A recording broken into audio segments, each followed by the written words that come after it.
Good afternoon, everyone, and welcome to this afternoon's lunch hour lecture. We're pleased to have you all with us today.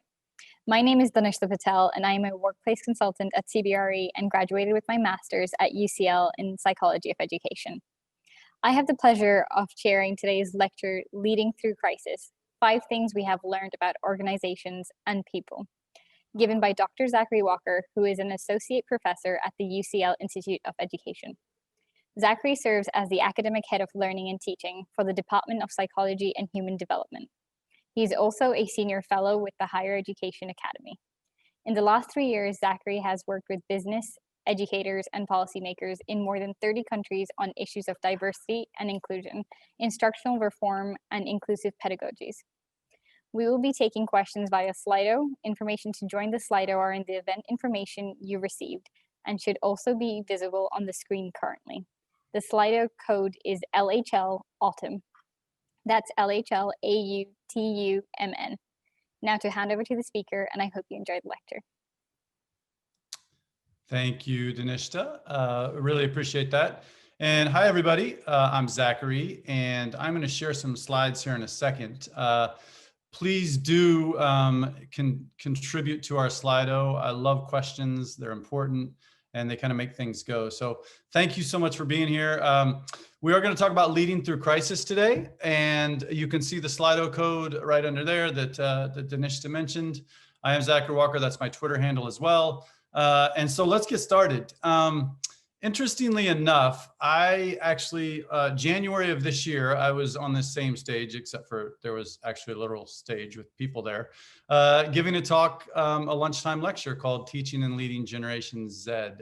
And at that talk, we talked about quite a few things. And some of those included what Generation Z has seen in their lifetime. And so these are just a few of the major events that we talked about that have happened since 1996, which is when Generation Z was born.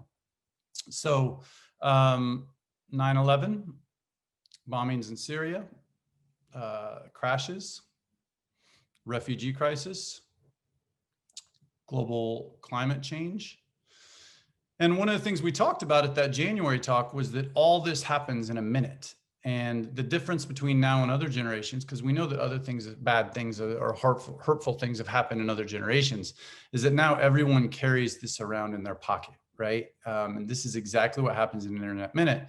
So people, especially kids growing up with this, have always had access to this. So we talked about leadership. So what kind of leadership has this generation of people coming up seen? And again, I'm not going to say all their names, but I think this is a fairly representative of some of the leaders that this generation has seen. We know that because of that, when you talk to Generation Z, political leaders are the least likely to be role models for them. Many times they're seen as dishonest, selfish, argumentative. And dysfunctional leaders tend to result in a dysfunctional country. So with that, we talked a little bit about what does this generation do and how is their mindset different based on some of the events that have happened, but also based on the leadership that they've seen. And we talked about the idea of Tetris, right? And many of us remember Tetris growing up. It was a game where things fall from above and your job is just to figure out where they fit. It's still quite a fun game to play. But how our education systems and many times our organizations work like Tetris, or literally things just come down from above. As an employee, as a student, I'm supposed to catch it and put it in its place. That was my whole job. But the difference is that this generation, Generation Z, they grew up with Minecraft. And what happens in Minecraft? Minecraft, you literally have a blank canvas and you can pull things from any direction and you work with people from around the world in certain cases, people you may not know. It's not top down, it's everywhere around is where you get your information and your tools. And so the idea here, and this comes from the book New Power, which I highly recommend, is that the way that people approach work is changing. The way that our young people approach is changing. And again, all this was things that we talked about at the start of this year in 2019. And we talked about one of the big things that's becoming more and more evident and visible among young people is this idea that they have an inalienable right to participate. And so with that, we asked some questions. How does this change our learning in our workplaces? right? And we came up with 4 things that we talked about. Number 1, health and wellness, that we had to do more about health and well-being, right? That was critical as we move forward in our workplaces and in our schools, that we're much more conscientious of health and wellness. The second thing that we talked about was this idea of commuting. I don't know if any one of us on this call remember what this was even like, but we talked about the idea, because of this and the focus on health and wellness, flexible workspaces. What would that look like if more organizations went to flexible workspaces? Now, remember, this is things we were talking about in January, right? The third thing we talked about was how people were going to adjust to flexible workspaces. And if you look at the bottom quote on the right, I'm not going to read them all, but the bottom one, that's how millennials and Generation Zers are playing the game. It's not about jumping up titles, but moving into better work environments, right? And so this was really, really critical even before this year happened. We talked about the ideas of neurodiversity and how we know the research is quite clear that neurodiversity is a competitive advantage and that diversity as a whole is a competitive advantage. And then the fourth thing we talked about was collective intelligence. And based on the book of Superminds, how allowing everyone to contribute to problems is really, really helpful as we move forward. So all that was what we talked about January 21st of this year. And by the way, that seems like 3 years ago, much less just a few months ago. Because what happened is 2020 happened, right? And obviously everything got thrown into even more of a catastrophic situation. We've seen the numbers for COVID, Black Lives Matter, the movement since George Floyd's murder. And this has not just happened in the UK or in the US, obviously. This has taken place around the world, as Dinesh Stewart knows. So I've had to add some things to that first slide. I've had to add things more that we've seen even more of the global warming crisis. I've had to add numbers, worldwide numbers, on what this generation of young people have lived through. I've had to add the fact that this is not just about the hard science of COVID and kind of the physical toll that takes, but the emotional and the social toll that it takes for many of our diverse colleagues.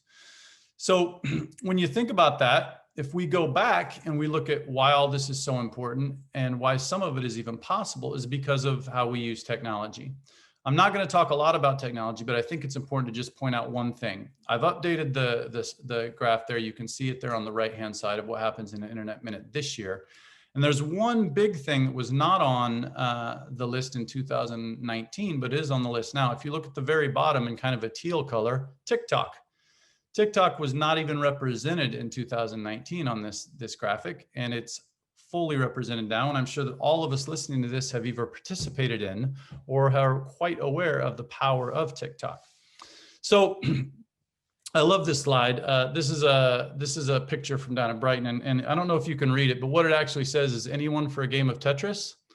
Because this is literally what has happened in 2020, right? Whether we were in this old model of Tetris or whether we were already adapting to the Minecraft world, everything has just been thrown apart. And what has happened, obviously, is that people have looked to leaders to help lead through this. And some of the research that we have from just this year, that has just come out this year, is that 75% of UK organizations report a deficit of leadership skills. This one's even more telling. 71% report a lack of belief in their leadership. This is this year's data. And so when you think about the things we've gone through in 2020, and you look at 3/4 of people report there's a huge deficit in leadership, or they don't believe in their own leadership, where does that leave us? One thing is clear: whatever history makes of this year, it will be recorded as a colossal supernova, interrupting human existence in every conceivable way. So again, when we think about leaders, when we think about those who are leading organizations, whether that's businesses or schools or nonprofits or universities, and I work in a university, obviously, and have a little bit of a leadership position here, but I also work with corporate clients quite a lot, and we talk about leadership all the time. So this is something that's quite near and dear to my heart. I want to talk broadly. There, it says there were 5 things. I couldn't help it. I added another. And to be honest with you, I'll probably add a few more by the end. To give you a little hint, at the very end, I'm going to summarize by going through 18 points. So I can't stop at 5. I can't even stop at 6. So forgive me. But these 6 things I think can broadly categorize the things that we have to do as leaders, and that we've seen in some cases a real failure of this year. And in some cases, we've seen some really good examples as well. And I'll try to highlight a little bit of both. So number 1, prepare. If you look at some of the preparation we've seen this year, it's quite evident that people were not prepared for this. And to be honest, we could easily say, oh, well, how would we know a pandemic is coming? I've actually got some research on that, and I'll show you in a second. But it's one of the things, one of the leaders that I had interviewed said, if you haven't learned this in 30 years and you don't know how to lead, you're not going to learn this in 2 hours, right? And one of the things that I do on the side is I run some book clubs for organizations. And to be honest with you, I am dismayed at the amount of leaders who aren't reading. They just don't read. They don't keep up with change management. They don't keep up with these things, and it's critical. And this brings me to many of you may have heard of Dr. Heimlich, the Heimlich maneuver, when someone is choking. Interesting story about Henry Heimlich is that he was in a care home just 4 years ago in 2016, and he was 96 years old, and the woman next to him was 89, and they were having lunch together, and she started choking. If you're going to choke, it would be nice to have Dr. Heimlich by your side, right? And he stood up and he performed the Heimlich maneuver on her. Interestingly enough, he was 96 years old. He had never had to actually do it before. So it's interesting the fact that he came up with this and he understood it, and he had trained hundreds and thousands of people, and it's a maneuver known around the world, but he himself had never had to actually do it. And I think one of the things that's important is that we oftentimes say, oh, well, I'll deal with that when I get there. But there are certain things we have to be prepared for ahead of time, right? And when you think about pandemics, for the last 15 to 20 years, since the 2002, 2004 SARS outbreak, the WHO, the World Bank have warned over and over again. They've warned governments, they've warned businesses about the risk of global pandemics. In 2007, so we're talking 13 years ago, the WHO declared the pandemic of influenza, or something like it, something similar, the most feared security threat, because of its ability to thread easily between humans. And actually just 2 years ago in 2018, there was a contingent that studied government's readiness for pandemics and showed quite clearly that it was abysmal, that people weren't ready. Now, again, this talk is not just about governments, but it is important to think about leadership. And if you're in charge of a large organization, how can you be looking to what could potentially be coming? Hopefully, we won't have more of these things, but the probability is we will. In fact, if you look at some of the data right now, there are already 2 very deadly strands that are spreading right now through Europe and through Asia that are not COVID related. They're completely different viruses. So we've got to be prepared moving forward. And I think it's important that we think about preparing. Online teaching. I taught my first online class in 2005, and at the university level, so many people struggled with, oh, we've got to put everything online now.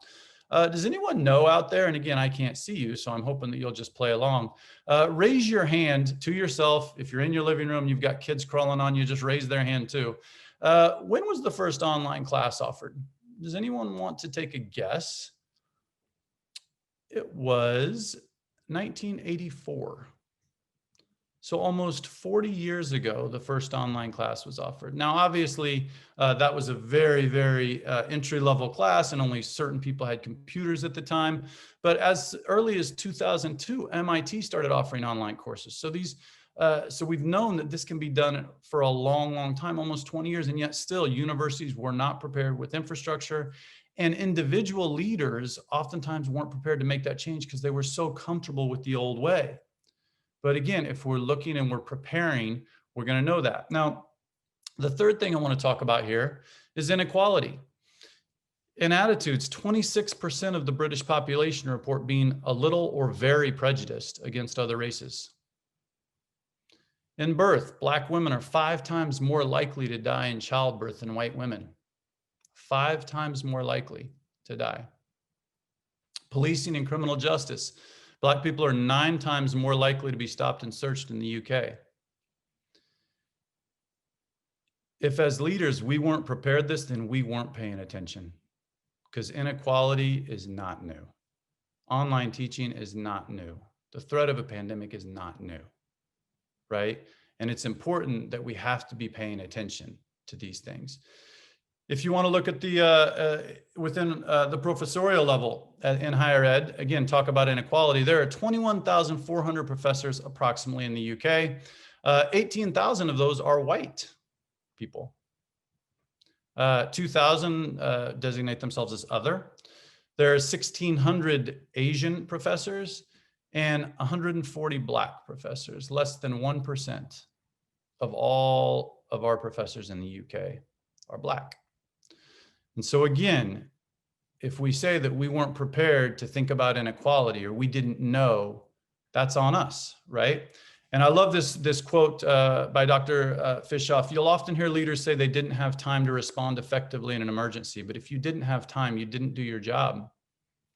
Your job is to be ready to know your audience and to get them clear and accurate information about what's going on. We have to prepare better as leaders. We have to look, we have to make time to think ahead. We have to make time for strategy. That has to be one of our main roles as leaders, is not to get caught up in the day-to-day management of stuff, but to look ahead. So the second thing, people are the job, right? And I think this is really, really important. The biological impact of COVID brings to the fore that beyond our ideological, class, and gender differences, we share a human form which bleeds alike when it's pricked and heals by the same means. As a leader, your job is not any of the other things that you can get drawn into. Your job is the people. And that's the most important thing to remember. And then oftentimes, if you look at kind of organizational structures like board of directors on big companies, they often talk about three legs, right? Kind of three legs of a stool. One is financial solvency. You've got to obviously make sure that the company is financially engaged. Two is this idea of governance. Are we following laws, and what does our management structure look like, and how are we making sure that we're legally sound? But the third leg is often kind of left up to each organization. Sometimes that's operational efficiency, sometimes that's innovation. But why isn't that leg our people? Why isn't that third leg making sure that we're taking care of our people? Because once you get to crisis situations, as we've all seen, our efficiency goes out the window. Our innovation goes out the window. What has to happen is our people have to step up, right? And so we have to remember that our job as leaders is our people. This is not working from home. This is working in a crisis at home. So the whole W.A. Fetch thing, working from home, is untrue. Because working from home means I can go down to the coffee shop and have a meeting there. It means I can go do other things. This is working at home in a crisis. And that is a very, very different deal. And one of the things we as leaders have to be prepared for, and we're already seeing this, is the time of mourning that some of our employees are going to have, right? Some will be mourning because they want things the way it was. Others are going to be mourning because they know that it's going to probably go back to somewhat similar to the way it was. And they really like it right now. But we have to make space for that. And one of the things that you see in this study, my colleague's Carrie Wong, and she's going to get mad because I didn't put all of the other colleagues on there that participated in this, but there were like 13 people that she cavaliered into this amazing global COVID study. Highly encourage you to go check it out. One of the things that they found out is that young people, ages 18 to 24 and then 25 to 34, are worse off compared to all other age groups. And this is for two reasons. Families with young children are reported to be the most chaotic as you're trying to work from home. But then there's also those who are single and living alone in small spaces, and they have the lowest mental health. And I was speaking about this with another one of my leader friends, and they said, you know, isolation is proving to be a worse disease than COVID. And so I think it's really important that, again, we understand our people. We think about the mourning they're going to go through. We think about what they're doing at home. And I'm going to get to a second part of this really important, but it's not just important that we think about them. Okay. I want us to really focus on this a little bit later. I'm going to come back to this. But Brené Brown says leaders must either invest a reasonable amount of time in attending to the fears and feelings, or squander an unreasonable amount of time trying to manage ineffective and unproductive behavior. And I think this is a really good point. You're going to have to spend time one way or the other. How you choose to do it as a leader, working with these feelings now, engaging with this, having these conversations now, or later coming back and trying to repair, is up to you. But we really need to think about it as leaders, right? So COVID has taught us how agile we can be. I mean, if you think about our situation at the university level and many businesses, literally over weekends, people put their whole courses online, right? And I had a colleague who we were basically locked down on Friday. On Monday, her face-to-face course was starting, and it was supposed to be face-to-face for 2 full weeks. She did it all online over the weekend by herself. And I was talking to her as we were talking through and putting together some strategies. And one of the things she said is, she said, you know, COVID-19, the kick in the ass we all needed, right? And the thing that's kind of funny about that is she was talking about it because of the online part of it. But what it has proven, again, is that we can be quite agile when we need to be. As organizations, we can be quite nimble. And so we don't have any excuses as leaders. When we say, oh, well, I don't know if we can do that, that's going to take time, the whole thing, we don't have any excuses. We can see how much we can change, right? The problem is that progress is often an excuse for complacency. So, oh, well, you know, we're working on our diversity initiatives. We're working on our diverse pipeline to get more people into senior leadership positions. We often use progress as well, you should see how it was 5 years ago. We're so much better off, right? But we can be better than that. And we have an obligation to be better than that as leaders. We have an obligation to be just as agile when it comes to our people as we are when it comes to our technology. And I think this is really, really, really important. Okay. So I want to go back to just the Slido real quick. Please remember the code is at the bottom of that slide, LHL Autumn. If you have questions, concerns, ideas, disagreements, funny jokes, anything that you want to put in there, I'm happy to address the hard stuff too, because I think that's important. So our first thing, right, is we have to prepare better as leaders. The second thing is we have to realize our job is the people. And this is the third thing. Part of realizing that our job is the people is promoting on people skills. Let's look real quick at global leadership. 7% of the government leadership positions in the world are held by women, and yet 4 of the top 10 countries identified as frontrunners in their response to COVID-19 are led by a woman. Now, again, this is a small sample size, right? But if we look at organizations, we also know that research indicates company profits and share performance can be as close to 50% higher when women are well represented at the top. There is a massive organizational advantage, a competitive advantage when we have diversity and not just gender in our senior leadership positions. But what the problem is that we don't promote that way, right? And one of the interesting things is if you look gender specifically, men in the UK think that childcare is getting in the way of their jobs, despite the fact that women are 3 times as likely to take that role on during the lockdown, right? Women in healthcare hold 70% of the jobs globally. In fact, 90% of nurses are women. And yet when you look at leadership within the healthcare, only 25% are leaders. As many as 2 million women are considering leaving the workforce due to challenges created by COVID-19. 2 million women.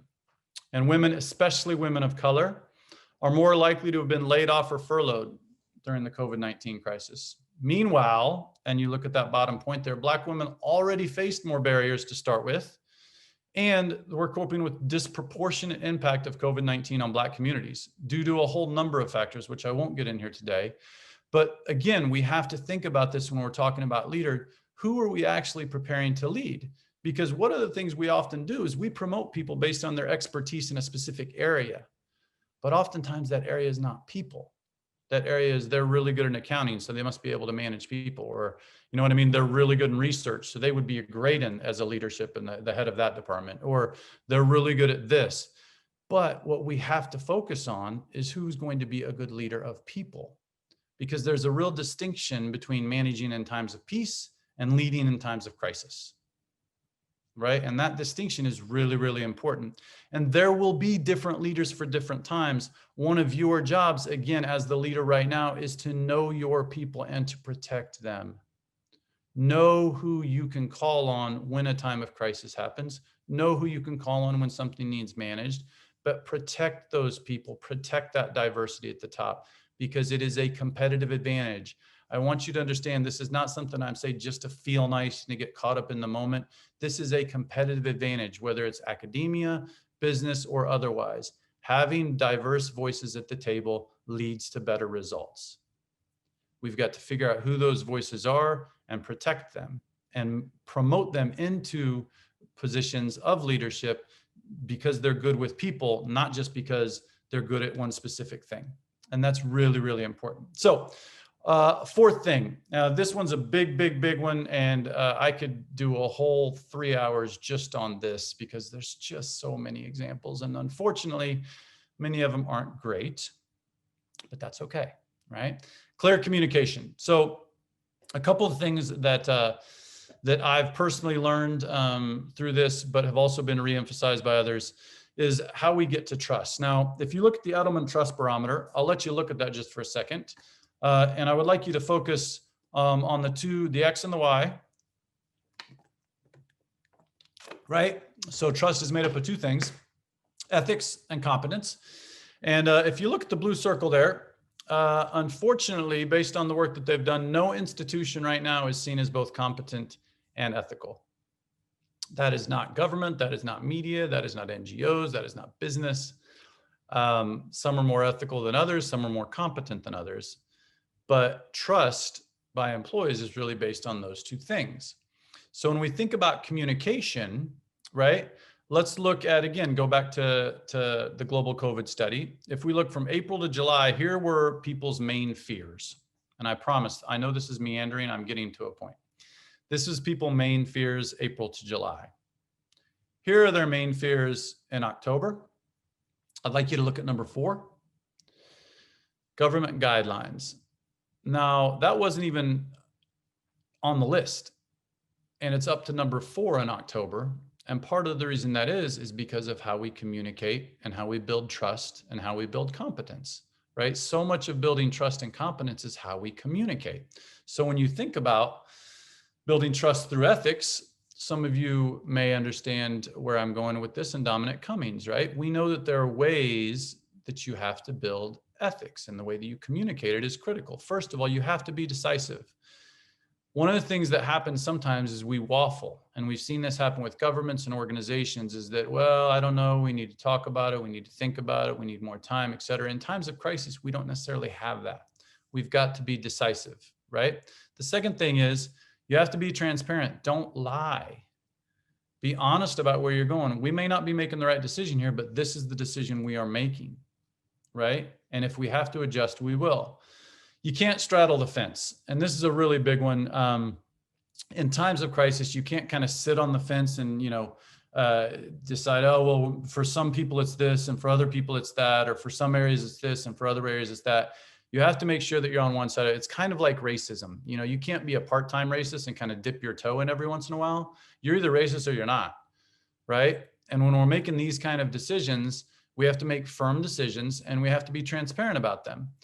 And then you have to hold people accountable, right? And so that means yourself as well. When you are leading, you make decisions, you make them bold, and you make them, and then you hold yourself accountable and those around you. And this is really, really important, because one of the things when you're communicating that message is that it has to be simple. We have to simplify the message. And here's the thing, if you think about this case right here, Marcus Rashford, right? The beautiful thing about his message and school lunches, and by the way, the first day of half term, which was yesterday, over 10,000 lunches were delivered because of his initiative, not because of the government, right? But because of his initiative and getting this thing going, and then some of those decisions that were made. His message is very simple though, right? Kids need food, kids are starving, let's feed kids. He doesn't really go off on that. He stays quite positive. Despite all the hate that he sometimes gets and everything, he keeps his message quite simple. And that's what we have to do as leaders. Here's where we're going. We're going to go together.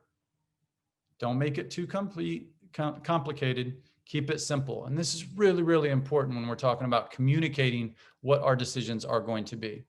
The second thing is you got to be bigger. Now, I talk a lot about when I work with leaders about how big they are already and how their one little action can have a massive impact. But inspiring online is just harder, right? Connecting online is just harder. One of the things that we talk about often is if you're teaching it involved, right? You've got to be even bigger online during these times, and it takes energy, right? But as leaders, as you're communicating, as you're talking through these things, you've got to make sure that you're even 10% bigger than you normally are, because your people need that. They need to see it, and they need you to be sure that you are leading the charge, so to speak. Repeat the message. One of the leaders I've talked to quite a lot says, over communicate, over communicate, over communicate, and do it until you're bored of hearing your own voice. And I've also found this in a couple of my leadership roles, because as many of you know, sometimes people aren't going to listen. And I will tell you, in one of my leadership roles within our department, I'm constantly saying some of the same things, and people will be like, well, what about this? And we've talked about that 16 times already, right? But you can't get upset with them. You just have to keep communicating this simple message over and over and over again. And sometimes other people act like it's their idea. That's fine, right? Just let them go. But as long as you're getting the message out there and you repeat it, that's really important, right?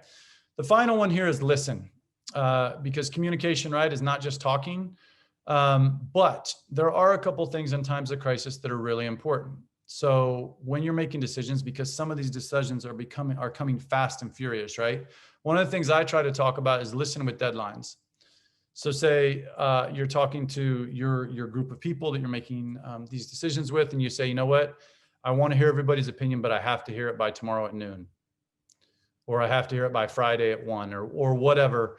But you can't tell people you want to listen and then give them 3 weeks when you have to make a decision in 2 days, right? So making quite clear that my ears are wide open. I want to hear, I want to take your feedback in, but I need it by a deadline is really, really important. The second thing is listen for suggestions.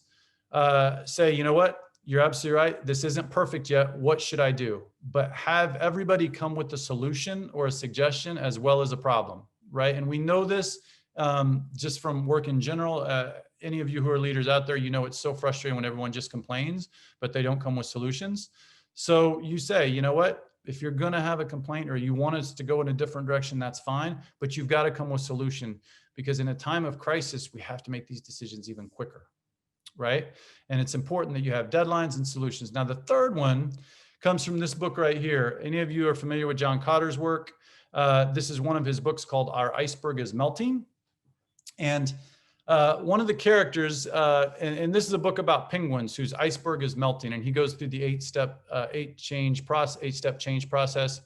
And one of the characters in it is called Buddy. Now, Buddy is not necessarily one of the big leaders, but he is the guy who knows everybody. He's friendly. Everyone likes him. He talks to everyone. Everyone talks back. He's funny. He really gets along. Within your organization, who are your buddies? Who are the people that know everyone, that talk to everyone? Find those and let them help you. Sometimes that's through listening to hearing what's going on the ground, but also sometimes that's through communicating your message out. It's really, really critical that you find your buddies within your organization. And again, you can't wait till the crisis to do that, right? You've got to prepare ahead of time. You've got to know ahead of time who's my leaders, who's my managers, who's my communicators. Finally, listen more. So listen with deadlines, listen for suggestions, and then after you find your buddies, listen even more. It's really, really critical that we're listening. Your job as a leader and our job as leaders in this time of crisis is to be on the ground with the people. We have to be upfront. We have to make sure that we're bigger than they are in some ways, and we have to make sure that we're talking loudly and we're simplifying our message, but we have to constantly be listening too. And sometimes if we're honest and we have that ethics, remember the trust index, we're going to tell them things they don't want to hear it, but that's okay, as long as they know that we are hearing what they're saying. Really, really important. Finally, the last little thing here on communicating is the power of story. Unfortunately, we know that the anti-expert movement is real. The anti-science movement is real. It is what it is. And many of those people, unfortunately, have a really loud megaphone that they like to shout with. So sometimes it seems like they're quite a bigger group than they are, but they're there. Numbers don't lie, but it's as important to make them a part of your personal story when you're communicating. I'll give you an example. Earlier, I threw out a statistic. 26% of the British population calls themselves either slightly or very prejudiced, right? Now, what I would like you to do is I would like you to think of 4 of your colleagues. And I would like you to picture which one of those is prejudice. Which one of those do you think is prejudice? Think of 4 of your family members. Which one is prejudiced? You see, when I just say a number, it's like, oh, that's horrible. I can't believe 26% of the people are prejudiced. But when we start making it personal, now it hits, because you realize that as you look around your workplace, 1 out of every 4 people is prejudiced. And that's really, really, really critical. So again, make sure when you think about communicating that you're thinking about the power of story. And that is so, so, so important. Because when we don't talk, when we get quiet, the silence is deafening for those who are being affected. Whether that's our Black colleagues, whether that's our colleagues who are working from home and have kids and they're shielding their loved ones from COVID, but we have to be communicating and we have to make it personal.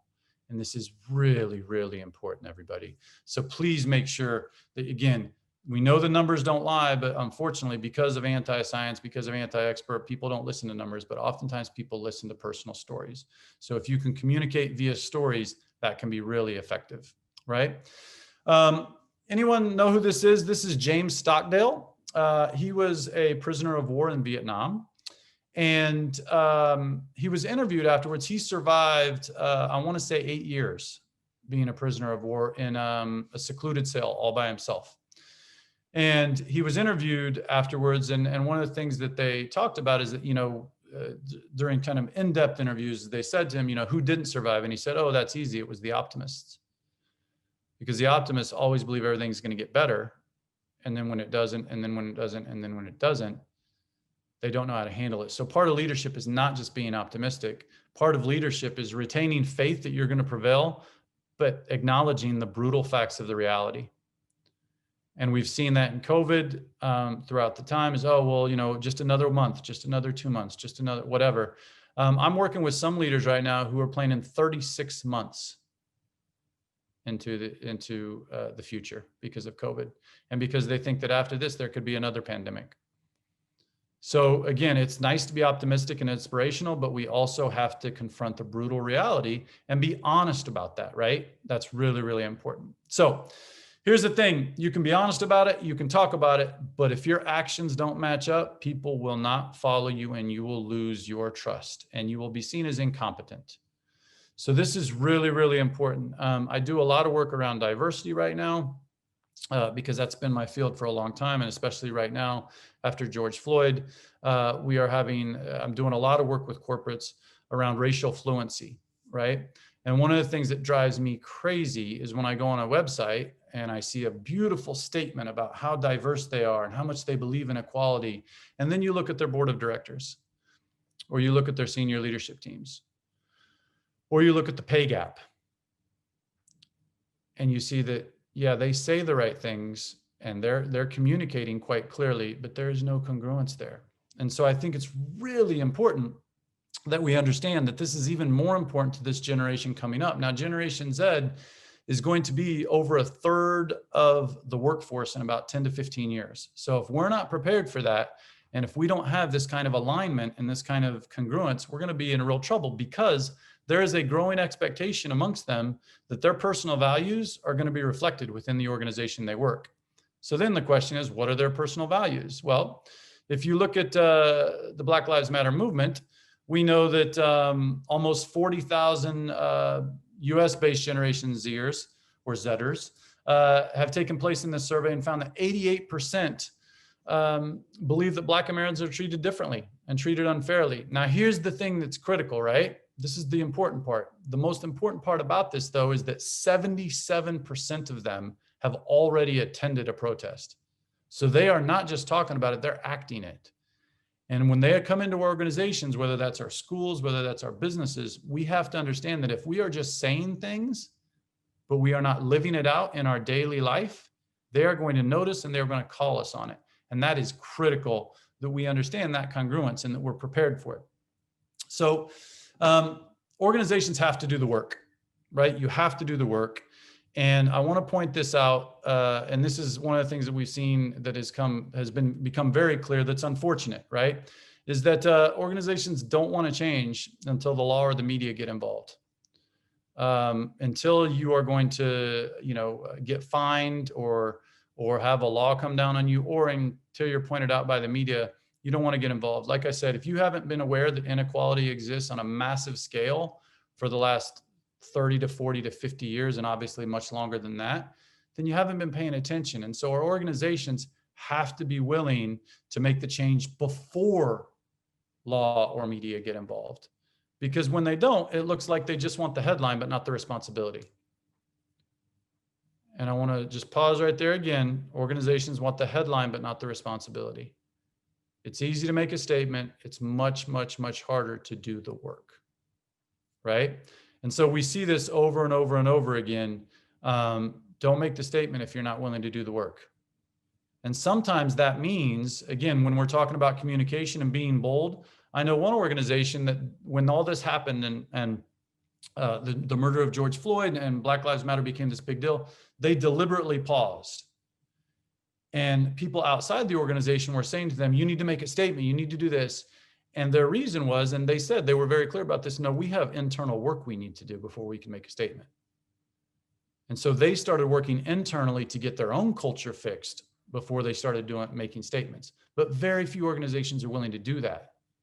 They want to donate money to this so they get the headline. They want to put it on their website. We've got to make sure that we're, as leaders, willing to do the work, not just get the headline, right? The final thing, default to action. So if we look at the data, again, our employees want us to speak up. They want us to speak out. They want us to speak up. They want us to take the lead. So reflection is good and it has a place, but you need to tell your employees then, I'm reflecting right now. Let's think through this. Let's work together to come up with our response.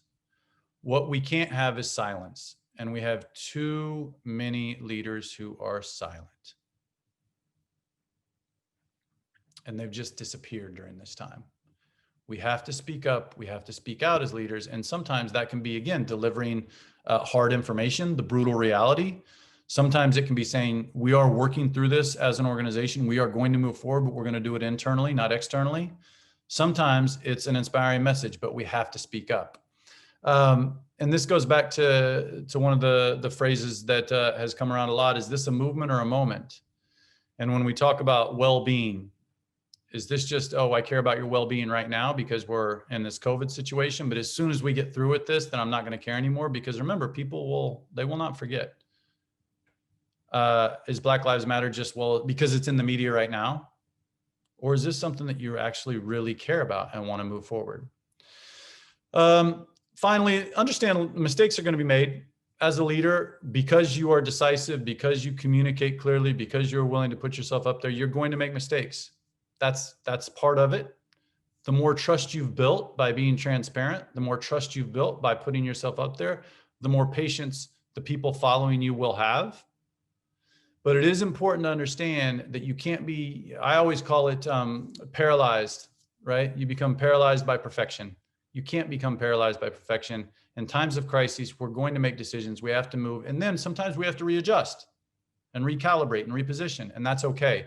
But we have to be willing to stand up and make a decision and take a movement, because the silence, again, is deafening for those being affected, whether it's COVID, whether it's Black Lives Matter, whether it's any other crisis, absolutely deafening. So, all right, summary. Again, like I said, there's 18 things here. I'm going to go through them quickly and then we'll get to some questions. Please, please, please go back to Slido.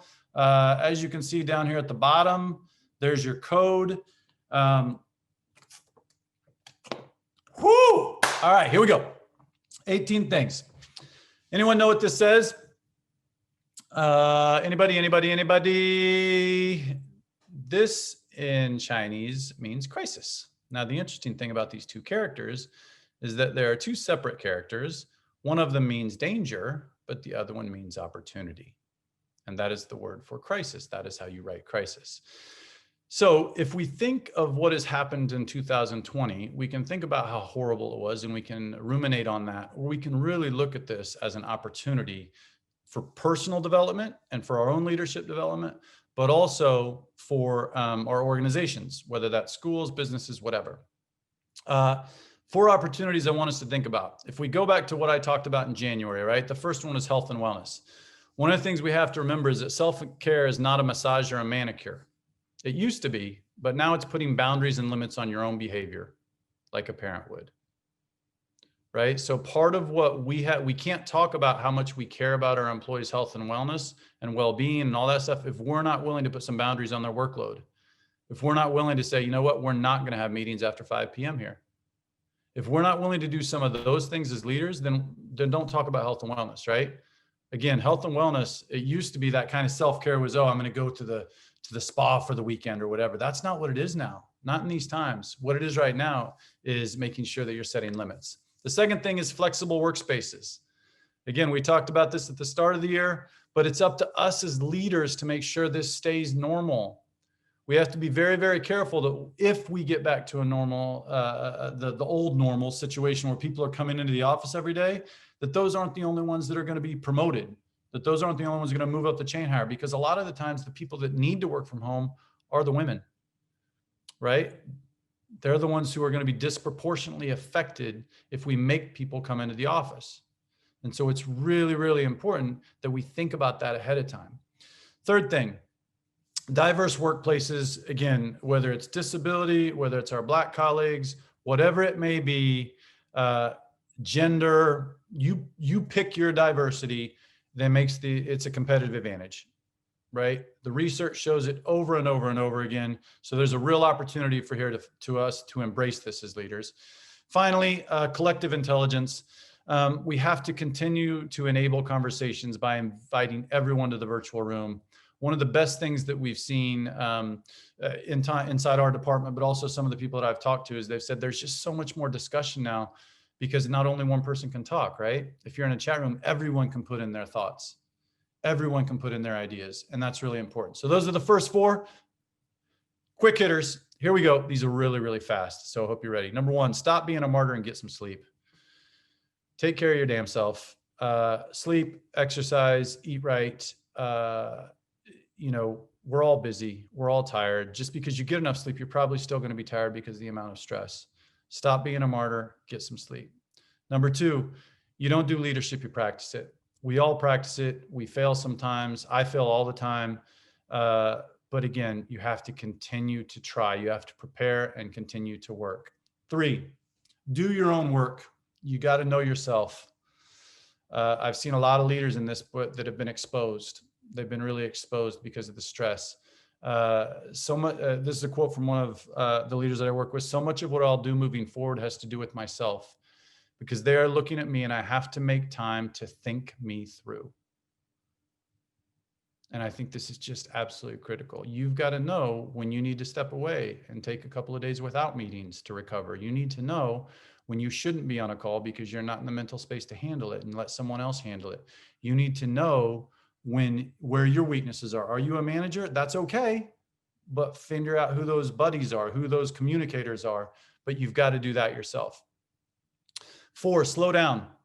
It seems counterintuitive because we want to rush, and everything around us is rushing, but slow down, find your space, and then communicate why you're slowing down, right? You have to make decisions. You have to be decisive, but sometimes that can be, we're going to make a decision on this, but we're going to make it next Friday after we've had a week to think. We don't want to rush into things. We want to be decisive and move quickly, but we don't want to rush. 2 very big differences there. How are you planning for crises, and what crisis are you planning for? Just think there's going to be another one, so plan for it, right? Realize that your leaders in peace are not your same leaders in crisis. We talked about this before. Identify who those people are so that you can use them in the appropriate ways. Skills around the leadership table. What do you need? Know this ahead of time, right? And I go back to that quote earlier. If you haven't prepared, then you haven't done your job as a leader. You've got to make time to think strategically and prepare. Finally, and the last one here on this little list is you cannot fix everything. As leaders, you can't. But what you can do is communicate well and lead through the brokenness, right? There's a lot of people right now that are broken. There's a lot of systems right now that are broken. And that's okay. You're not going to be able to fix everything. But what you can do is help lead people through that time, right? So finally, here were our 6 things that we started with. The way that we do that, the way that we lead through brokenness is we prepare. We realize that people are the job. We promote based on people skills, not necessarily on academic skills or contextual skills for a job. We have to communicate clearly, understanding that we can communicate all we want, but if we're incongruent in our actions, it won't matter. Congruence to our actions is critical. And finally, always default to action. Always default to action. So with that, please throw something in Slido. So Danishta can take that. There's the code again. I am going to stop sharing my slides. And thank you all so much for participating. Participating or participating? I don't know. Either way, we're back. All right, so we've got some fantastic comments. Everyone's really loved the lecture. Personally, myself, got lots of notes there. We've got a couple of questions, actually a lot of questions, so I'm just gonna try and see the ones that have upvoted the most. One from, I hope I'm saying your name correctly, Doncha in Ireland. She says, I love my Irish peeps. I was there in January speaking with a bunch of leaders, and they're brilliant. So I actually know Doncha, so this is great. Oh, great. And she says, fantastic keynote, Zachary. How do we get more teachers in schools to avoid the default setting in their mindset to work during pandemic? So many want to keep doing things the way they have always done it. Mm-hmm. Well, so again, I go back to part of what has happened here is people have been sometimes they've been forced out, right? They've been forced out, and so what we're actually seeing in our department is that some of those who have been forced out now are actually really enjoying it. But I think one of the things that I talk about when I teach class, and it's just a human characteristic, and I think this is really important. And I mean this the most loving way possible. So if you're out there listening, please hear me on this. 10% of people are crazy. They're just crazy. No matter what you do, they're going to be negative. They're not going to want to change. They're going to find a problem with it, et cetera, right? But what do we do as leaders? What do we spend most of our time? We often spend most of our time on that 10%. What we need to do is focus on the other 90%, because you've got about 50% who are going to go with the tide, but you've probably got 20 to 30% at the top who are really willing to make change. Focus your time and energy on them, because it's that old saying, right? A rising tide raises all boats. So if you will focus on those who want to make change, if you'll give the resources, the time, the energy to those people who are really doing the great work, then that's where you need to focus. You can't focus on the 10% who are just going to be negative anyway, right? So really focus on those who want to move forward. And I think that's critical. It's a really good point. I will definitely be taking that on board personally. Yeah, and it's hard to do that because it's easy to get caught up in the negativity. But we spend so much time on that, and we can do better if we focus on the people who want to change. Take the people with you. Don't focus on the people at the bottom. That's a very good point. All right, so there's a comment, and then there's also a question. So it's a two-part here. So someone has said, people skills are never valued when selecting for leadership positions. I've seen this over all of my career, some of which has been in HR. So lots of interventions. Oh, I'm sorry, there's so many things popping up at the moment, so I'll go over there. So lots of interventions needed after appointment. And the question to follow that is by Toyin. Organizations are overwhelmingly led by European males, despite there being a paucity of talent and strategic thinking in this group. How do we change this and find leaders who value people and well-being over profit, intellect over charisma? How do we secure gender, ethnicity, and age diversity in recruitment? So yeah, I think these are great questions. And what I'm hearing for, if I can kind of put those two questions together, is how do we actually put this in action, right? And I have actually developed what I call a pyramid of power, so to speak. And there's some very specific things. I worked with a colleague and a great friend on this. And it's a pyramid of power that I work with organizations on that kind of shows at each step how you can build these people into the pipeline, whether it's recruitment or training or retention or promotion or any of those things. But let me come back to just one of the things that we see already. I'll go to two: recruiting. If the organizations are just recruiting from the Russell Group, then they're missing out on a massive pool of talent, right? Go outside the Russell Group to do some of your recruiting. Go spend time at some of the more diverse campuses. There is so much talent there. And again, you can't think of it as, oh, well, we don't have the resume from UCL or Cambridge or Oxford. What you think of it is, this is a competitive advantage. right? And so this idea of recruiting outside the normal channels is really, really, really critical. And again, I've got some very specific things on that, but I don't want to go too in depth. I want to move to the next question. The second thing is, once they're in the organization, right, how do we promote them up? So there's a few things that we can do. Again, I've got a checklist. I'll just go through one or two of them. Number one, right, is the first thing you have to do is you have to collect data on why people are leaving. Right? So if you know where your stop gaps are, so if you say, oh, we've got lots of talent down here, but it just doesn't ever make it to senior leadership positions, where's that stop gap? So then we have to attack that stop gap, right? And there's some very specific things we can do about hiring committees and promotion committees and all that stuff, but we have to find where that gap is. So organizations have to use the data, right? They have to use the data within their organization. The second thing, though, and I think this is equally important, is we have to make sure that we're giving the right people a voice at the table, who are not just the right people based on their color or based on their gender or any of those things, but based on their training. We have to train people who are on those promotion committees. We have to train people who are on those retention committees, and not just the kind of training that we've done in the past, right? There's new ways that we can train these people. So it's bringing the right people it's identifying the stop gaps, but then bringing the right people to the table when it comes to both hiring and promotion that we have to do. Because again, there's lots of skills out there, but if they're not coming in, or once they come in, they get stuck, then we're not doing our jobs as leaders. Very good point. All right, I have one which kind of ties in very nicely to this, by Marlene. If I have a leader who is silent, how do I encourage him or her to speak up? So again, it depends a little bit on what the leader's being silent about, right? But I think, so there's, again, so much of this is contextual. It's contextual based on industry. It's contextual based on situations. There's all kinds of factors. But I would say, I think one of the things that's absolutely massively important to this is that you have to have a relationship with them. You have to be able to have that conversation with them, and it has to be honest. And they have to be willing to hear it too, right? Because it's okay to go and say, you know what? I know that people need you. They need to hear your voice right now. They need to hear your leadership. You know, we need your direction right now, because whether you want to be in the leadership role or not, you know what I mean? You're there. So we need to hear from you. And then again, this goes back to finding the buddies. So even if that person is not the kind of charismatic stand up in front of the audience and speak, how can that person work with the buddies in the organization, the communicators in the organization, to filter that out and have them say, you know, this is coming straight from the top, y'all. I talked to, you know, Sheila, the CEO, or whoever the CEO is, and this is coming from her. We need to make sure we're doing this, even though you might not be hearing it from her, you know, in the meetings, this is where it's coming from. So I think the first thing is having honest conversations with them. And the second thing is, if they're still not comfortable and willing to take a stand, then we've got to figure out who our buddies in the organization are. That's great.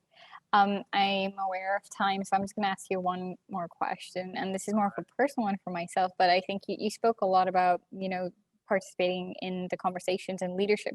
But I want to take you back just one step from what you said in the beginning, about young people having or wanting the inalienable right to participate. So why should they be part of that table, and is that going to affect leadership? Well, again, they should be part of the table because it's a competitive advantage. We have to stop looking at mentoring as this kind of thing we do that's altruistic. You know, I have people in my life that I mentor because I learn so much from them, and they give me so much, and I gain so much, right? I have mentors that I look up to, and the relationship is very much reciprocal. So I'll end on this because I got 1 minute. I talk about having 5 people at your table, right? And I always make this, if you had a major decision to make in your life as a leader, who are you going to invite over to dinner? You've got 2 hours to discuss it. You get to invite 5 people. Number 1 is a mentor, someone that is older and wiser than you are, right? Number 2 is a mentee, because these mentees are going to ask questions that you might not think, I hadn't even thought about that because it's been so long since I was in that situation. That honest, simple questioning can be really, really important, right? So you've got your mentor, you've got your mentee, you've got to have someone who doesn't care about your professional life at all, who just cares about you. This is usually a family member, a very close friend, who will say to you, that sounds great, but that doesn't seem like you. I understand the salary is really good, but are you going to be happy going to that job every day or doing that job every day? You've got to have someone who is your hero. Now, when I say your hero, that doesn't mean that you necessarily know them. It could be an author you like. It could be a religious figure that you follow. It could be any number of things. It could be Oprah, right? Like whoever it is, though, if Oprah was sitting at your table, what would she say in that situation? And the final one is you've got to find someone who's as far opposite as you as possible. So if you are a white Christian male like myself, I need to find a diverse atheist who is either gay or female, or do you see what I mean? Like I've got to find someone who's the exact opposite of me because their perspective on life and how they've lived is so different. So if you have those 5 people at your table, it's not because you're just trying to include them, it's because it's good for you. Right? And so it also just builds us and enriches us in so many ways. So I would say you need to be at the table because you're valuable, and that's really important. That's a great point. So I know we've come to the top of the hour, so I'd like to take this opportunity to thank you for joining us today, and that's everyone who's been watching, and hope you enjoyed the talk. I'd also like to give a big thank you to Zachary for joining us today and for sharing with us some amazing insight.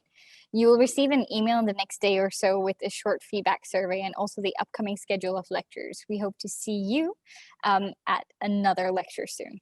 Stay well. Thank you. Thanks so much.